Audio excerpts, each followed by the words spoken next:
নবীজি তার এক সাহাবীকে 3টা ওসিয়ত করছেন। এই 3 ওসিয়ত একদম সহজ। আমার আব্বা আম্মা আমাদেরকে কেউ ওসিয়ত করলে আমরা খুব গুরুত্ব দিই, ঠিক না? তাহলে ওসিয়তটা করছে নবীজি, গুরুত্বটা বেশি না অনেক বেশি? অনেক বেশি। এই 3 ওসিয়ত কারা কারা পালন করবো ইনশাআল্লাহ? ইনশাআল্লাহ। আবু যর গিফারি রাদিয়াল্লাহু তাআলা তিনি বলেন, আউসানি খলিলি সাল্লাল্লাহু আলাইহি ওয়াসাল্লাম বিখিসালিম মিনাল খাইর। আমার খলিল আমাকে কল্যাণকর কিছু উপদেশ দিয়েছেন। খলিল, সুবহানাল্লাহ। আবু যর নবীজিকে বললেন, আমার খলিল, আমার খলিল। আবু হুরায়রা কিছু হাদিসের মধ্যে বলছে, আউসানি হাবিবি, আমার হাবিব, সুবহানাল্লাহ। সুবহানাল্লাহ। আবু যর বলেন, আউসানি খলিলি সাল্লাল্লাহু আলাইহি ওয়াসাল্লাম বিখিসালিম মিনাল খাইর। আমার খলিল, আমার দোস্ত। আবু যর গিফারি চিন্তা করেন, দুনিয়ার মধ্যে উনি খলিল একমাত্র নবীরে মনে করতেন খলিল, যে আমার সবচেয়ে খলিল। আল্লাহ ইব্রাহিম নবীরে খলিল মনে করতেন, সুবহানাল্লাহ। আমাদের নবীকে নবীর সাহাবা কয় খলিল। তো আমার খলিল আমারে উপদেশ দিয়েছেন, এর মধ্যে উল্লেখযোগ্য 3টা উপদেশ। 1 নাম্বার, আমার হাবিব আমাকে উপদেশ দিয়েছেন, আউসানি, আমাকে উপদেশ দিয়েছেন, বিআল্লা আনজুরা ইলা মান হুয়া ফাওকি ওয়া আনজুরা ইলা মান হুয়া দুনি।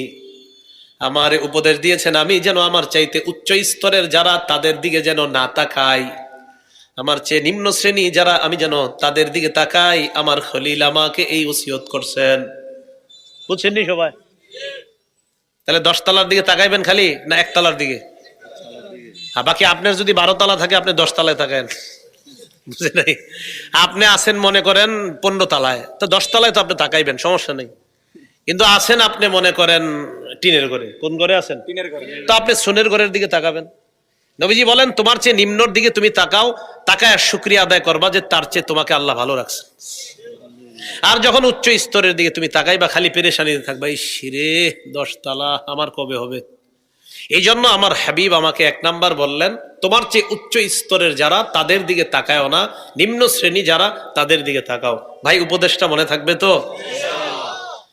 যেমন অনেকে আপনারা রেজাল্ট, পরীক্ষার রেজাল্ট পাওয়ার পরে চাকরিতে যখন যান, যাওয়ার পরে চিন্তা করেন যে দোনোজনে একই মার্কস পেলাম, পাওয়ার পরে দোনোজনে ওর চাকরি একটু ভালো জায়গায় হলো, আমারটা খারাপ জায়গায় কেন হলো?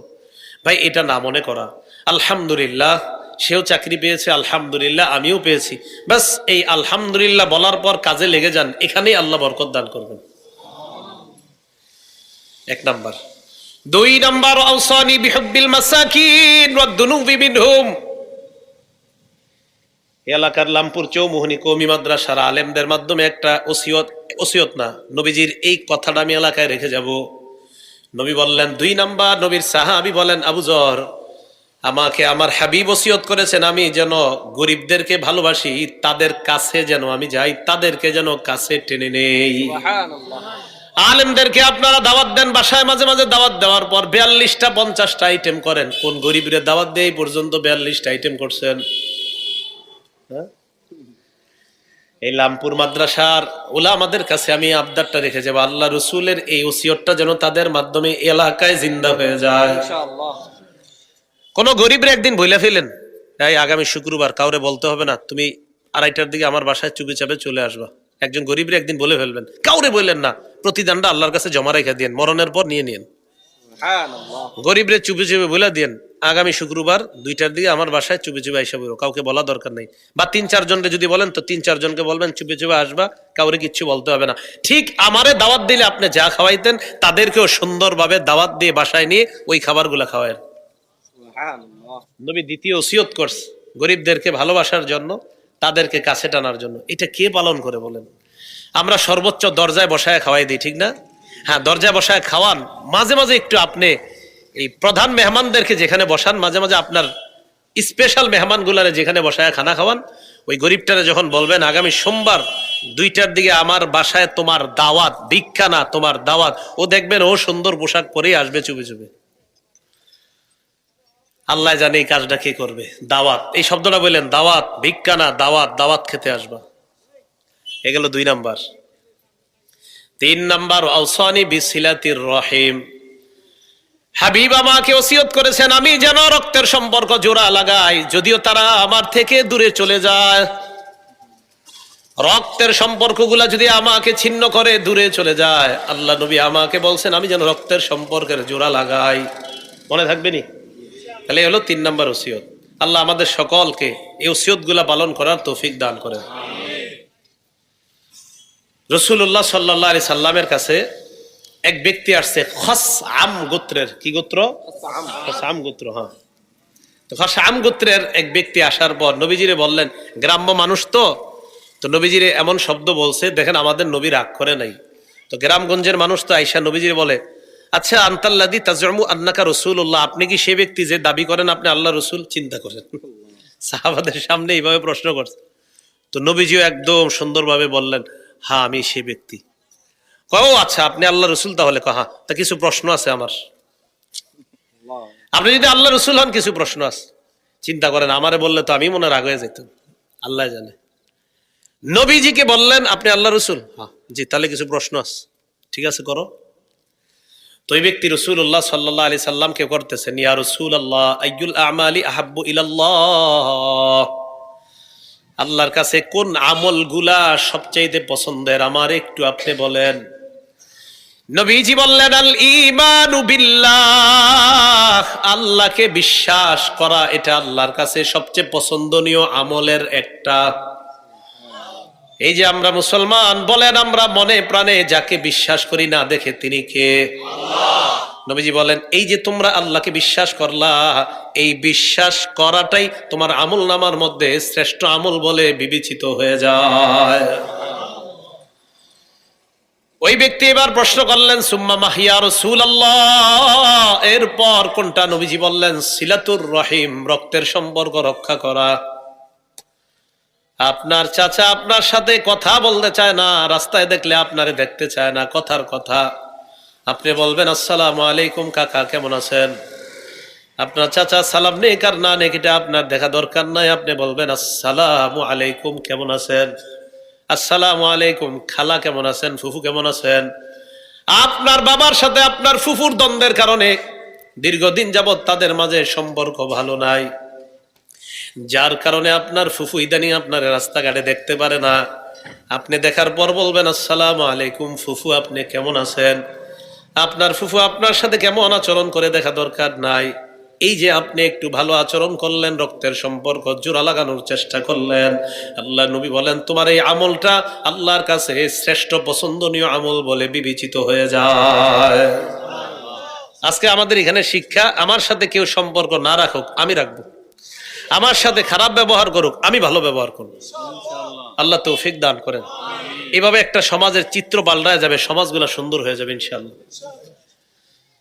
এবার ওই ব্যক্তি প্রশ্ন করলেন, সুম্মা মাহিয়া রাসূলুল্লাহ, এরপর সবচেয়ে প্রিয় আমল আল্লাহর কাছে কোনটা? নবীজি বললেন আল আমরু বিল মারুফ ওয়ান নাহয়ু আনিল মুনকার, সৎ কাজের আদেশ করা, অসৎ কাজের নিষেধ করা। আহারে মানুষ সব কামাই করার নিয়মও জানে না। আসর নামাজ পড়তে রওনা করলেন, রাস্তায় দেখলেন 2-4 জন বসে বসে এক জায়গায় আড্ডা মারতেছে। যাওয়ার সময় বললেন, কিরে তোরা এখানে কি করস? হয়তো শর্মে আপনাকে বলবে না কি করে, আপনি বললেন চলো নামাজে যাই, আসর নামাজে। এরা যাইতেও পারে নাও যাইতে পারে, কিন্তু আপনি শুধু বললেন চল আসর নামাজটা পড়ে আসি। এই যে আপনি সৎ কাজের আদেশ করলেন, আল্লাহ নবী বলেন তুমি শুধু মুখে বললা, তোমার আমলটা আল্লাহর কাছে শ্রেষ্ঠ আমল বলে বিবেচিত হয়ে যায়। আপনারা আমল কামাই করার, সওয়াব কামাই করার নিয়মও জানেন না, চুপচাপ জায়গায় এভাবে আস্তে ধীরে জায়গায়, কি সমস্যা কি? হে নামাজ না বললে আমার কি? কাকা ওনারে নামাজে নিয়ে আসেন না। আরে হে পড়লে পড়ুক না পড়লে না পড়ুক, আমারটা আমি পড়ি না। আপনি একটু বলেন, সে আসুক বা না আসুক দেখা দরকার নাই। এই বাতিজা চলো মসজিদে নামাজে চলো, শুধু এতটুকু বললেন। আপনি তাকে নিয়ে যেতে হবে জোর করে এমন না, বললেন, এই বলাটাই তো আপনার শ্রেষ্ঠ আমল হয়ে যাচ্ছে। এবার ওই ব্যক্তি প্রশ্ন করলেন, আইয়ুল আমালি আবগাযু ইলাল্লাহ, আল্লাহর কাছে সবচাইতে ঘৃণিত আমল কোনটা, সবচাইতে অপছন্দনীয় আমল কোনটা? নবীজি বললেন আল ইশরাকু বিল্লাহ, আল্লাহর সাথে শিরিক করা। আল্লাহর সাথে শিরিক করা, এই কাম ভুলেও করেন না। নবীজি সাল্লাল্লাহু আলাইহি ওয়াসাল্লাম বলেন, মান মাতা লা ইউশরিকু বিল্লাহি শাইআ দাখালাল জান্নাহ, যদি মারা যাইতে পারেন সরিষার দানা পরিমাণ সামান্য ঈমান নিয়ে যদি যাইতে পারেন, তবে ওই ইমানের সাথে শিরিক লাগা যাবে না। আল্লাহ নবী কয় একদিন না একদিন জান্নাতের মেহমান হয়ে যাবে। শিরিক মিশায় না। 5 ওয়াক্ত নামাজও পড়ে, আবার সেজদা দেয় আজাগায়। কোন জায়গায়? মানে জায়গায়ও সেজদা দেয়, আবার অজাগায়ও দেয়। জায়গা মতো দেয়, তো অন্য অন্য জায়গায় দেয়। যেখানে দেওয়া দরকার সেখানেও দেয়, যেখানে দরকার না সেখানেও দেয়। তো সেখানে দিলে কি ইমান থাকলো? শিরিক হয়ে গেল, ঠিক না? আল্লাহ আমাদেরকে হেফাজত করেন। যারা অন্য কোথাও সেজদা দেয় তাদেরকে আমরা অ্যাটাকিং ভাবে না বলে আদর করে মহব্বত করে বলবো, ভাই ওখানে সেজদা দেওয়া শিরিক, হারাম। দেখবেন চলে আসবে, লাইনে চলে আসবে ইনশাআল্লাহ। রাসূলুল্লাহ সাল্লাল্লাহু আলাইহি সাল্লাম বলেন, মান উতিয়া হাজ্জাহু মিনার রিফকি উতিয়া হাজ্জাহু মিনাদ দুনিয়া ওয়াল আখিরাহ। যাকে নম্রতার গুণ দেওয়া হয়েছে, ভদ্রতার গুণ দেওয়া হয়েছে, তাকে দুনিয়া আখিরাতের সমস্ত কল্যাণ দেওয়া হয়েছে। সুবহানাল্লাহ। আজকে থেকে লামপুরের মুসলমানরা আমরা একটা ওয়াদাবদ্ধ যে আমরা অন্যকে খুব সুন্দরভাবে নরম ভাষায় পায়ে ধরে হলেও শিরিক থেকে, সুদ থেকে, ঘুষ থেকে ফিরানোর চেষ্টা করব ইনশাআল্লাহ। আল্লাহ তৌফিক দান করেন। তো রাসূলুল্লাহ সাল্লাল্লাহু আলাইহি সাল্লাম বললেন, আল্লাহর কাছে সবচেয়ে ঘৃণিত আমল শিরিক করা। তিনি আবার প্রশ্ন করলেন, সুম্মা মা ইয়া রাসূলুল্লাহ, এরপর কোনটা? নবীজি বললেন, কতিয়াতুর রহিম, রক্তের সম্পর্ক ছিন্ন করা আল্লাহর কাছে সবচাইতে ঘৃণিত আমল। রক্তের সম্পর্ক ছিন্ন করা। 2 ভাই 5 বছর কথা বলে না, এক ভাই আরেক ভাইয়ের চেহারার দিকেও তাকায় না। বাংলাদেশে এমন ভাই না থাকলেও পৃথিবীতে আছে। আপনি আমার চেয়ে বেশি বলতে পারেন, হুজুর আমার চেয়ে বয়সে বেশি, তার মানে উনি অভিজ্ঞতার আলোকে বলতেছে। তাহলে আমি মনে করছি বাংলাদেশে নাই, তো হুজুর বলতেছে আস, তাহলে দাস। 2 ভাই, আপন ভাই, একজন আরেকজনের দিকে তাকায় না। আচ্ছা, এটা কিভাবে সম্ভব বলেন তো আমারে? একই মায়ের পেট থেকে 2 জন আসছে, একজন আরেকজনের সালাম তো দূরে, আরেক রাস্তা দিয়ে যায়। শুধু কি তাই, এক ভাইয়ের ব্যাপারে আরেক ভাই 1, 1.5, 2 ঘন্টা যাবত গীবত করবে আপনার কাছে, আপন ভাইয়ের ব্যাপারে। এটা না করা, আল্লাহ হেফাজত করেন। তাহলে ভাই ভাই সম্পর্ক ছিন্ন করবো না জোড়া লাগাবো? আল্লাহ তৌফিক দান করেন। রাসূলুল্লাহ সাল্লাল্লাহু আলাইহি সাল্লাম বলেন, রিজিকের বরকত আর হায়াতের বরকত যদি চাও, একটা আমল বাড়ায়া দাও। বলেন, রিজিকে বরকত হয়, হায়াতে বাড়ে, রিজিকও বাড়ে কয় আমলে? একটা আমলে, মাত্র এক আমল। ক্বালা রাসূলুল্লাহ সাল্লাল্লাহু আলাইহি ওয়াসাল্লাম, নবীজি সাল্লাল্লাহু আলাইহি ওয়াসাল্লাম বলেন, মান সাররাহু আইয়ুবসাতা লাহু ফি রিজকিহি ওয়া ইউনসা লাহু ফি আসরিহি। কোন মানুষ যদি চায় তার রিজিকে বরকত হোক, হায়াতের মধ্যে বরকত হোক, সে যেন রক্তের সম্পর্ক জোড়া লাগায়। আত্মীয়তার সম্পর্ক যত মজবুত হবে, তার রিজিকও বাড়বে, তার হায়াতও বাড়তে থাকবে। আব্দুল্লাহ ইবনে ওমর বলেন, 2টা আমল বাড়ায় দাও, 3টা ফলাফল ভোগ করবা। কয় আমল বাড়াইলে ফলাফল ভোগ করা যায়? কয়টা? 3টা। আমল কয়টা? ফলাফল কয়টা? আব্দুল্লাহ ইবনে ওমর বলেন, 1 নাম্বার মানিত্তাকা রব্বা, যেই ব্যক্তি তার রবকে ভয় করেছে। 2 নাম্বার ওয়াসালা রহিমা, যেই ব্যক্তি রক্তের সম্পর্ক রক্ষা করেছে।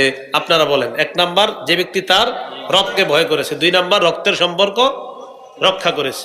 উপকার কয়টা? 3টা। 1 নাম্বার নুসিয়ালাহু ফি আজলিহি, তার হায়াতের মধ্যে আল্লাহ বরকত দিয়ে দিবেন। 2 নাম্বার ওয়াসুরিয়ালাহু মালুহু, তার সম্পদ আল্লাহ বাড়ায়া দিবেন। 3 নাম্বার আহাব্বাহু আহলুহু, তার যত আত্মীয় স্বজন আছে সবাই তাকে ভালোবাসবে। আত্মীয় স্বজনের সবার দিলের মধ্যে আল্লাহ আপনার প্রতি ভালোবাসা তৈরি করে দিবেন। আল্লাহ আমাদের সকলকে রক্তের সম্পর্কগুলা জোড়া লাগানোর তৌফিক দান করেন। আমিন। রাসূলুল্লাহ সাল্লাল্লাহু আলাইহি সাল্লাম, বুখারীতে আছে, মুসলিমে আছে, এক হাদিসের মধ্যে বলেন, লাম্মা খালাকাল্লাহুল খালকা, আল্লাহ যখন সব সৃষ্টি বানাইলেন, হাত্তা ইযা ফারাগা মিনাল খালকি, সৃষ্টি বানানোর পর আল্লাহ যখন ফারেগ হলেন, সৃষ্টি সব বানানো শেষ, বানানোর পর আল্লাহ যখন ফারেগ হলেন, আল্লাহর সামনে আল্লাহর একটা সৃষ্টি দাঁড়ায় গেছে। আমি আবার আপনাদেরকে বলছি, আল্লাহ সব বানাইলেন, বানানোর পর আল্লাহর সামনে একটা জিনিস দাঁড়ায় গেছে, একটা বস্তু। এবার আপনাদেরকে বলি, আপনারা জবাব দিবেন, সব সৃষ্টি বানানোর পর আল্লাহর সামনে কি দাঁড়াইছে? একটা বস্তু। নবীজি বলেন, কামাতির রহিম, ওই বস্তুটা হলো রক্তের সম্পর্ক, আল্লাহর সামনে দাঁড়ায় গেছে। সুবহানাল্লাহ, সুবহানাল্লাহ। কে দাঁড়াইছে? আল্লাহর সামনে। চিন্তা করছেন আর কিছু দাঁড়ায় না, এটা দাঁড়ায় গেছে। প্রশ্ন হবে আপনাদের, হুজুর আপনারা কইলই বনি, এটা কেমন? রক্তের সম্পর্ক আবার কেমনে দাঁড়ায়? জ্বর যেমনে মাপলে জ্বর ধরা খায়, ঠিক তেমনি রক্তের সম্পর্ক আল্লাহর সামনে দাঁড়ায়। সুবহানাল্লাহ। কি জ্বর ধরা খায়নি? আরে জ্বর ওই থার্মোমিটারে ধরা খায় না? বিজ্ঞান তো আপনার 20 বছর আগে যা অস্বীকার করতে এখন স্বীকার করে কেন? এরা দেখে যে জ্বরও তো ধরা খায়, তখনও বুঝে না অমুকটাও মনে হয়। রাসূলুল্লাহ সাল্লাল্লাহু আলাইহি ওয়াসাল্লাম বললেন কামাতির রহিম, রক্তের সম্পর্ক দাঁড়িয়ে গেছে। দাঁড়ানোর পর আল্লাহকে কয় হাযা মাকামুল আইজ বিকা মিনাল কতিআ, আমি আপনার কাছে অভিযোগ দায়ের করার জন্য দাঁড়াইলাম। কি অভিযোগ? যারা রক্তের সম্পর্ক ছিন্ন করে তাদের ব্যাপারে আপনার কাছে বলার জন্য দাঁড়িয়েছে। অন্য বর্ণনায় রক্তের সম্পর্ক আল্লাহকে বলে ইন্নী কুতিতু, আমাকে ছিন্ন করা হয়, ওয়া ইন্নী যুলিমতু, আমার উপর অত্যাচার করা হয়, ওয়া ইন্নী উসিআ ইলাইয়া, আমার সাথে খারাপ ব্যবহার করা হয়। লামপুরের মুসলমান বিশ্বাস করেন এই হাদিসগুলা নিয়ে আমি দীর্ঘ সময় গবেষণা